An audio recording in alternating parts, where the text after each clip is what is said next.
I want to talk about something that most mom go through and then is hardly discussed afterwards. Like you tell one or two people and then you move on as if it never happened, yet you continue to suffer from it every day.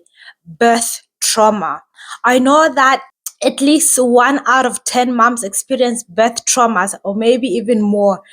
But you only hear about this when you share experiences with other moms. But I don't think there is yet support to support moms who go through this birth traumas. Birth traumas are a real thing and they are as traumatizing as they come.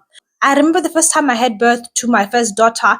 I had a birth plan and didn't go accordingly. My birth plan was to give vaginal birth, but I ended up having a C-section because my baby was breech. So obviously when you hear breech, you start panicking. And the thing is, before you get to hospital, you have a plan which oftentimes doesn't go accordingly. So my advice before you get any further, don't have a plan. Be open to either both vaginal or C-section, just to help yourself in the process. So what happened was my plan was to give birth vaginally, but then my baby was breech, so vaginal couldn't go. And then I hadn't done enough research about C-section. I had no idea what it was. When they say emergency, when you hear the word emergency, you panic because it means something is wrong, and something was wrong. My baby was breech. And then while we're there trying to figure out what's the next option, the doctors were trying to weigh this and that. The next thing I know, the baby's heart rate has increased. That means the baby's breech, and then the heart rate has increased. I'm getting even more panicking because that means something's absolutely wrong. Like everything that could go wrong actually had went wrong. I'm like, bloody hell. I'm panicking. I'm scared. I'm thinking people are going to cut me out, and they are going to cut me open to get this baby. So it's a lot, and I'm panicking. And then we decide, okay, emergency C-section, and then we do the emergency C-section. That's a panicking, that's a trauma. And then after the C-section, we went in there unprepared. So that's traumatic because you don't know what to expect, right?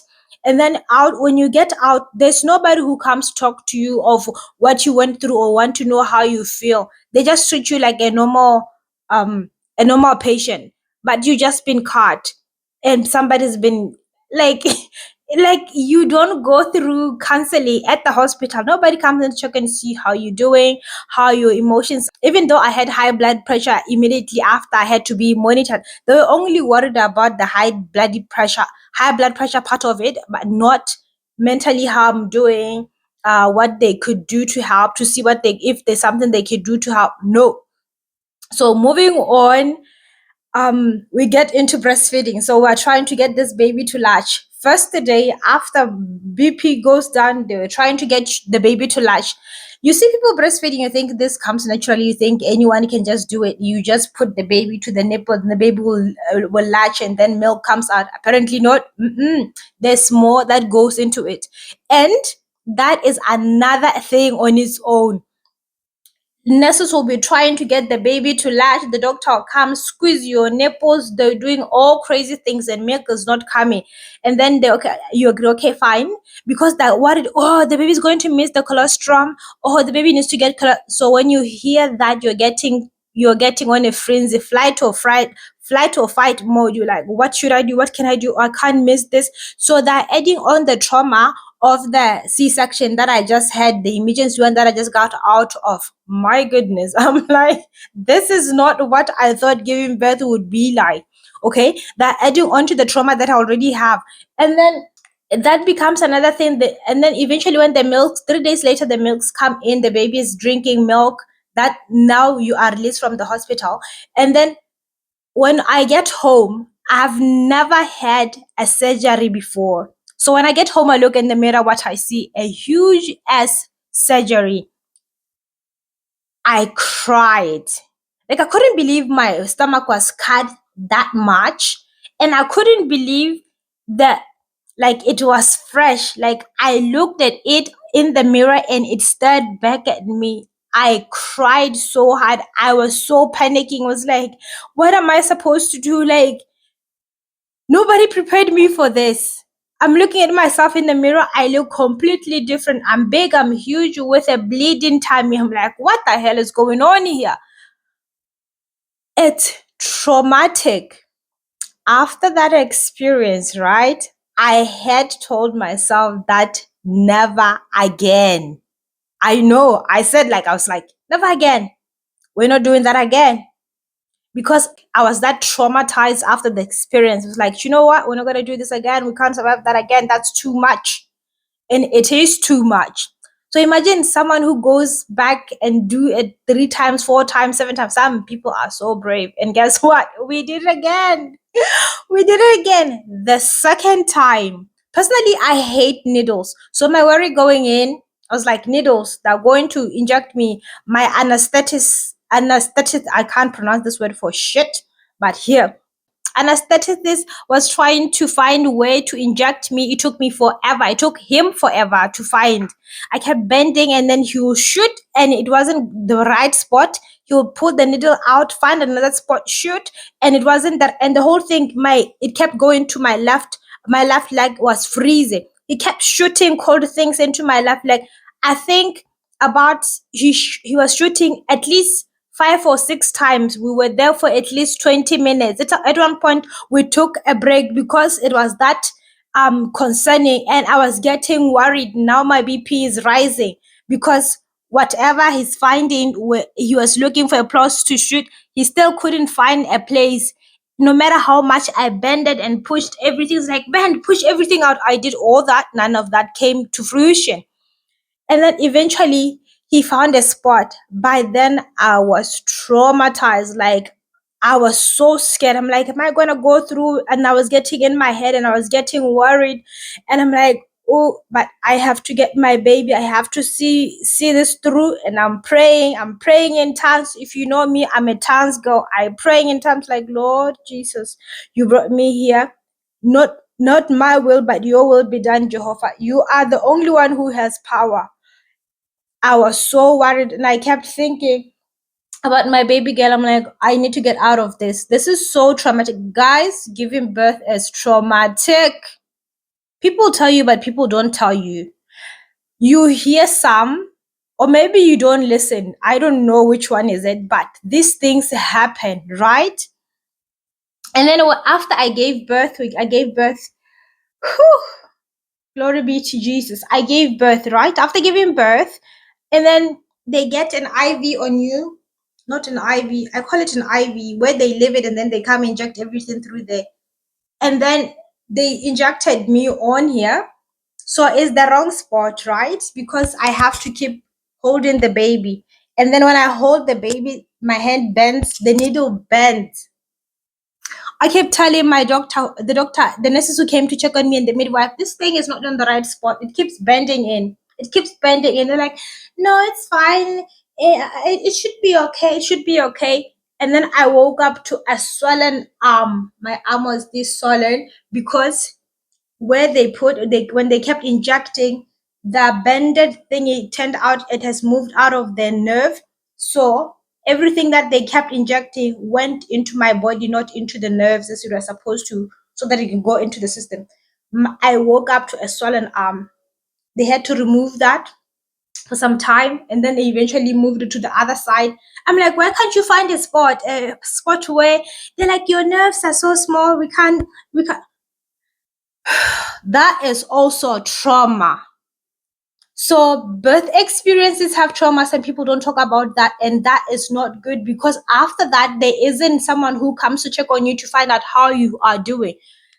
They talk about everything. They check on the baby's temperature, they check off your temperature and the BP, but they don't check your mental stability. Like, are you okay? Like, you experience this, you experience the thing, are you okay? No, they don't do that. They check everything else but your mind. And every battle is first lost and won in the mind. So you are fighting that by yourself. Adding onto the postpartum challenges, it becomes a whole another thing. Like, you heal by yourself, by talking to your family, by talking to your friends, by finding therapy, and you pay for it for yourself if you can. They say talk to a nurse if you are not feeling well or whatever. But when you talk to these nurses, they're like, oh, okay, but how is it feeling now? Your arm looks okay, isn't it? Yeah, okay, good. If your arm has gone back to normal, then we're fine. It's no longer a problem. We are done. But your mental is not, because you haven't resolved that in your head. So birth is traumatic, and I feel like we don't talk about it enough. So how do we deal with it? As I said, talk to your people, talk to your partner, talk to your friends, talk to your family, talk to people that will help you see it in a better way. And then the other thing you can do is reframe the experience instead of focusing on the negative thing that you experience. Some people go to an extent of having that babies dropped, right? The baby dropped, and then they got picked, and then your baby's hospitalized for some time. I've known of people who had their babies dropped. It's a lot, guys. So after that, what do? You reframe your thoughts. You reframe not your thought, you reframe your experience by focusing on the positive thing. Like for me, I was like, you know what? I may have gotten a swollen arm.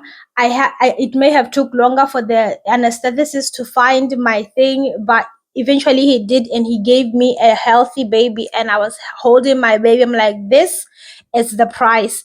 She's worth it. She's worth each and every trauma. And then I focus on bonding with my baby, because that is healing on its own. When you smell that baby, everything else evaporates. Not completely, but it goes somewhere at the back of your head there. It goes, all things go there. All right. But go back and reframe the thoughts when they keep coming back, like, we're not doing that. Okay, that happened. Also allow yourself to grieve. Allow yourself to grieve. That happened. That was really traumatic. I can't believe I went through that. But I'm grateful. I'm grateful that I went through that and I got to hold my baby. I made it through. I'm strong. If you want to cry, cry. Crying is therapy. People pay for therapy, but there's free therapy. Cry if you have to, because crying helps you unburden yourself with everything. Put it on the side, cry, and then get it over with, okay? And then if you are writing, you are writer, write it down. I love writing things. I feel like when I write them, I get to process things better. So write it down. If you are someone who likes writing, write it down, take it out of your head, talk to your friends, talk to them about it, and let them know in advance, you know what, this thing keeps coming to my mind. Do you remember my story? Do you remember my story? Da, da, da, da, da. And you tell them. And they tell them, you know what, I'm going to keep coming back to this up until I feel like I'm myself again, right? And then if it keeps coming back again, then seek help, professional help. Pay for a therapist, pay for counseling, go for it, because you need to be your best self before moving forward. Because any trauma that is not treated or attended to, it tend to cause resentment, rage. It tend to cause unnecessary mental problems. So just deal with it head on. Be brave enough to deal with it head on. Anyone who's brave enough to deal with their problems head on, they get to move on from the experiences. All right. Okay. I hope you learned something from this, and don't forget to share this with your mom or someone who's pregnant, who's preparing to give birth, so that they can help prepare themselves. I'm not saying my experience will be your experience. They are completely different. There are people who go there and come back without anything faulty. So that might be you. But there's nothing wrong with you preparing or getting to know things that might happen. Some people give birth to kids who are already sick. Some kids have defects. Some have this and that. There's a lot that's going on. So certain things, it's better for you to be aware of, so that when you face them, you are not shocked. Because when you face them the first time, and that's when your first exposure, you tend to panic more than if you had an insight like, oh, apparently some babies can go into breech or become breech. I don't know which word for it. If you are aware of that, and then you come across that, you're like, oh, I've heard of this, so I guess it's something is wrong, but it's something that can be managed. You don't get to panic completely overboard. All right. Otherwise, see you tomorrow. The 90-day continues. See you tomorrow.